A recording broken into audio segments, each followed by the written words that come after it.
tekee 2 syöttöä huolella. Joka syöttöä huolella. Tervehdys taas. Se olisi vuoden viimeinen videoblogi.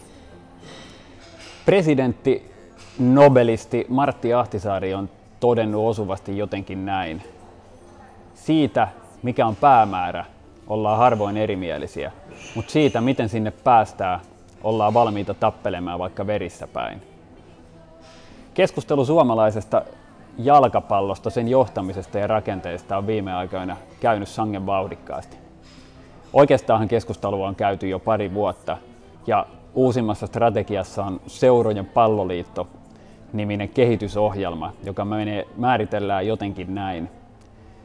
Tavoitteena on organisaatio, rakennetta ja toimintatapoja uudistamalla pyrkiä palvelemaan seuroja entistä paremmin. Ja tuoreempana asiana tässä niin marraskuun liittovaltuusto hyväksyi esityksen siitä, miten muutosprosessi etenee.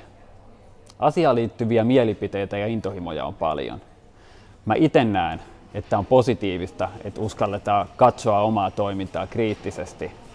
Ovatko meidän resurssit mahdollisimman tehokkaassa käytössä, vastaako päätöksentekojärjestelmä nykyajan haasteisiin ja niin edelleen. Ehkä liian usein keskustelu menee yksityiskohtiin siitä, mikä toimii, mikä ei toimi. Pitäisi ehkä katsoa laajemmin ja keskeisin kysymys on se, miten me voidaan toimia entistä paremmin. Muutos totta kai aiheuttaa aina pelkoa ja epäluuloakin, mutta mä toivon, että tämän selvityksen aikana mahdollisimman paljon erilaisia näkökulmia pääsee esiin. Samalla mä toivon, että me mukana olevat uskalletaan tarkastella meidän omaa toimintaa niin hyvien kuin kehitettävien asioidenkin osalta. Sen jälkeen kun asiat on keskusteltu, puitu halki poikki ja pinoo, niin sitten on tehtävä päätös, miten mennään eteenpäin yhdessä.